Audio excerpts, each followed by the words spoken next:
This is Teachable Moments with April podcast, and you guessed it, I'm your host, April. If you're a returning listener and a part of the Teachable Moments with April podcast family, welcome back. For those who are checking me out for the first time, well, hello and welcome. To everyone listening, be encouraged and look for the teachable moments that are all around us. Enjoy.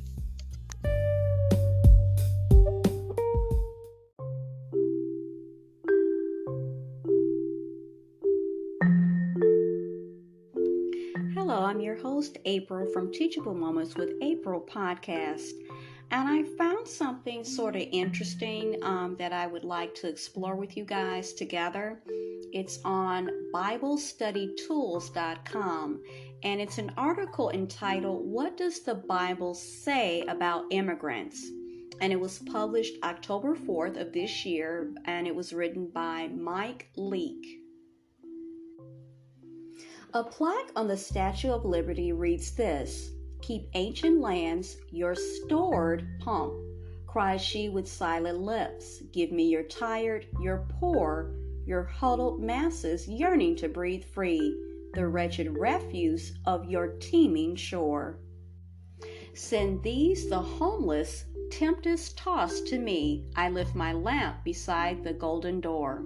This poem on Lady Liberty became a rallying cry for the numerous immigrants coming upon land at Ellis Island. As John T. Cunningham wrote, the Statue of Liberty was not conceived and sculpted as a symbol of immigration, but it quickly became so as immigrant ships passed under the torch and the shining face heading toward Ellis Island. However, it was, and it says in brackets, Lazarus' poem, that permanently stamped on Miss Liberty the role of unofficial greeter of incoming immigrants. Today, that beacon seems to be a point of controversy rather than a torch of invitation. Debate is raging about the soul of America. Who are we? While American Christians may ask that question, and rightly so, there is another question which motivates us even more. What does the Bible say? So then the article goes on to have the next subtitle, which says Defining Terms: Migrants, Asylum Seekers, and Refugees. Before engaging in any conversation, it's good to define terms. This is especially true when entering into what might be a heated discussion. There are different categories which often fall under the category of immigration, but there are legal definitions which separate them. So first we're going to look at the question, who is a refugee? Now, according to Amnesty International, a refugee is a person who has fled their own country because they are at risk of serious human rights violations and persecution there. When a person's government cannot or will not provide for them, someone must flee.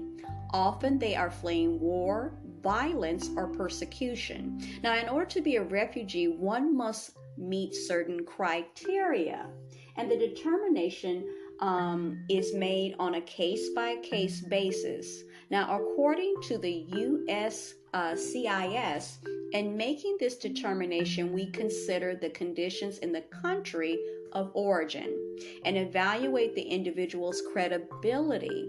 We also confirm that security checks have been completed, and the results of the checks are reviewed and analyzed before approval. As one might imagine, this process can take time. This is where another category is helpful: asylum seeker.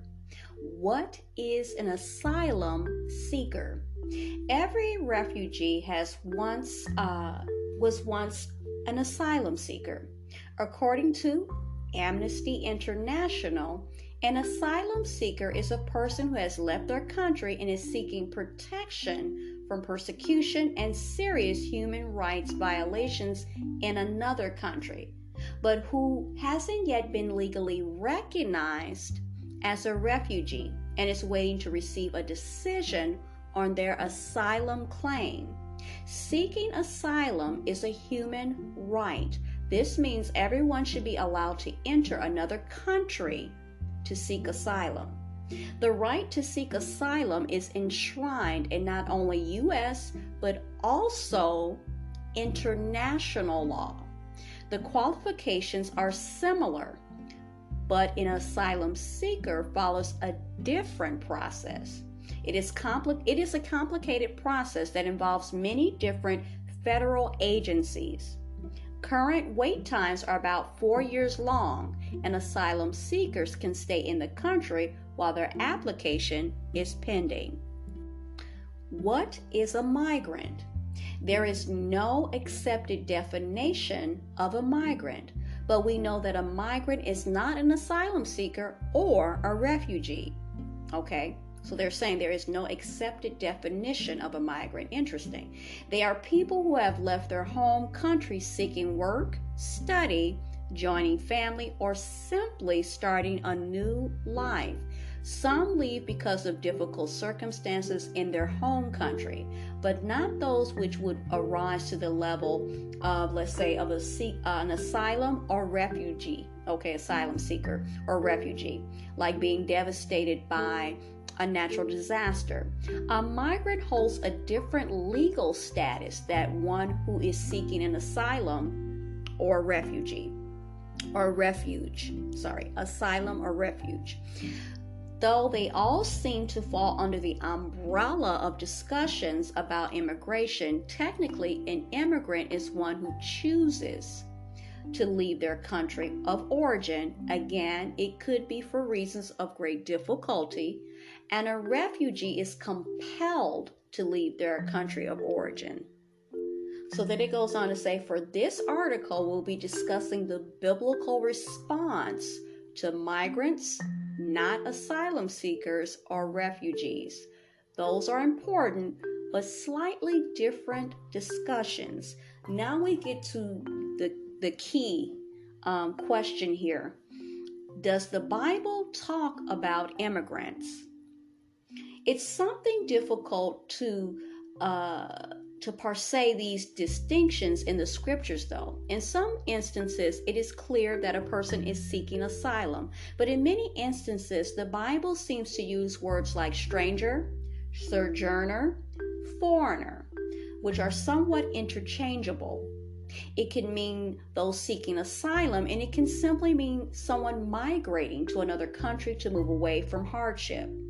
If one considers the story of the Israelites in Genesis and Exodus, they were not leaving their homeland because of persecution or threat of war. They left because they were starving.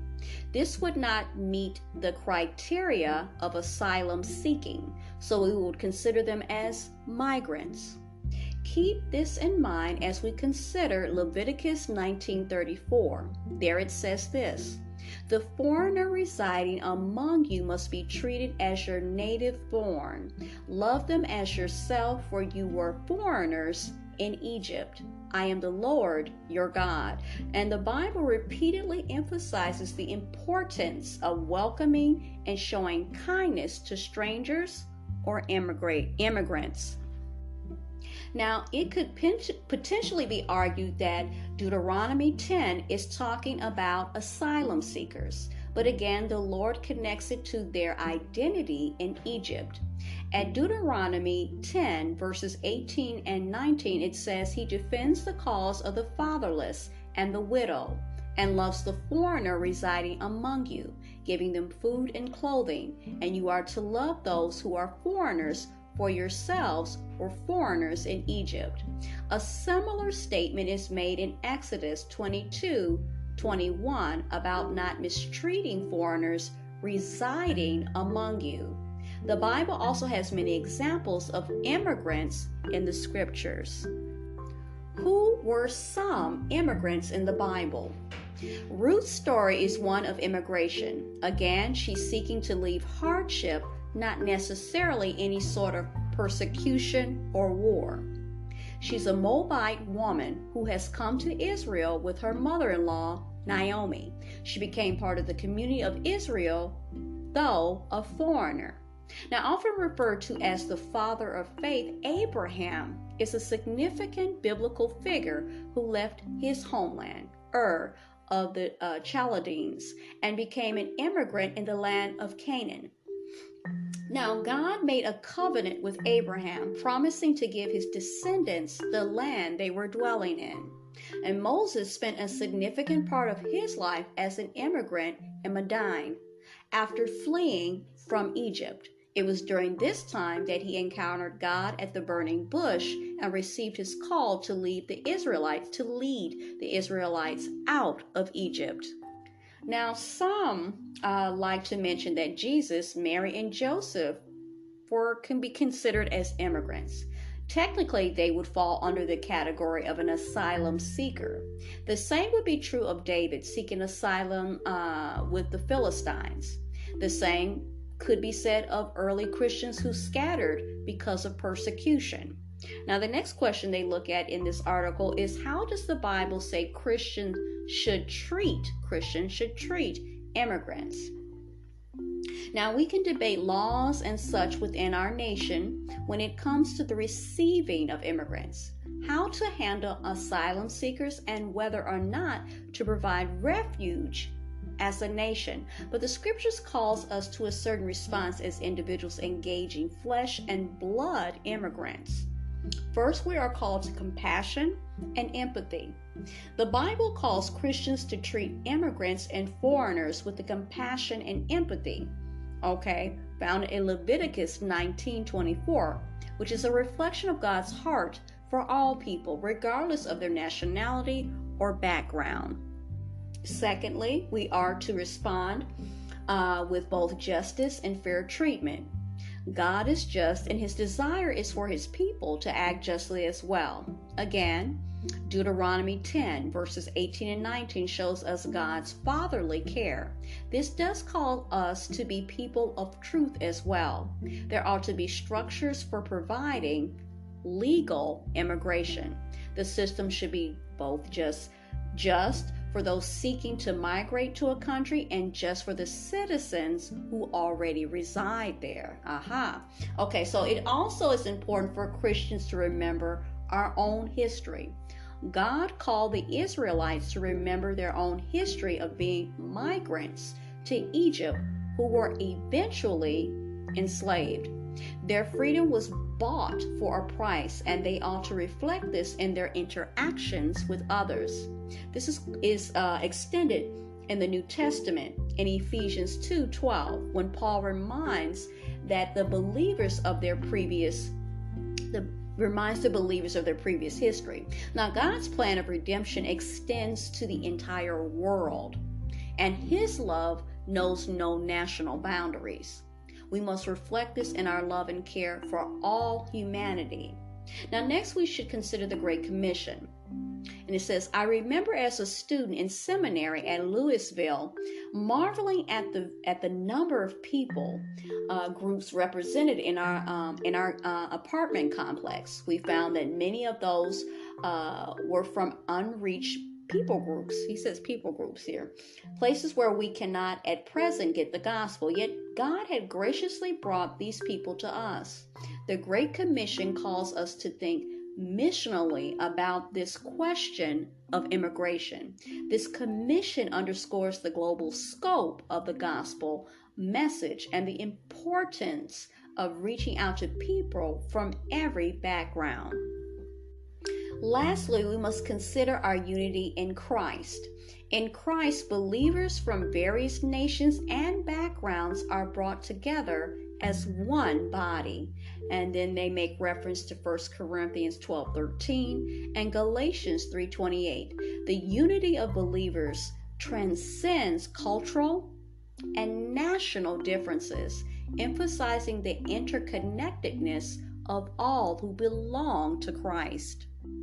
And then in closing for this particular article, it says, it poses the question, what can I do to show the love of Christ to immigrants in my area? Regardless of your political opinions on this issue, we know that we are to show the love of Christ to immigrants in our area. That is not up for debate. But how do we do this, though? We can start by extending a warm welcome and practicing hospitality, inviting them into our community through social events and meals. What a great honor it would also be for us to take the time to learn about their culture and traditions, and listen to their stories with genuine interest. They have likely been through an awful season. A listening ear could be balm to their soul. We can also offer practical assistance with navigating local services, job searches, as well as language learning. Now, most immigrants desire to be part of the community in which they are living. Can you imagine coming to a new place where you do not speak the language and you have very little, if any, possessions? You don't know anyone, and now you're supposed to start a new life. We can assist with some of those difficulties and show the love of Christ. And as we show the love of Christ, we should also pray for opportunities to share the gospel. If we aren't living the gospel before them, though, our words will be as empty and perhaps even very harmful. We can pray for them and love them well. Ultimately, your compassionate acts of kindness and friendship can make a significant impact on the lives of immigrants in your community, reflecting the love of Christ. Yes, this is a heated topic within our nation, but the love of Christ is never optional.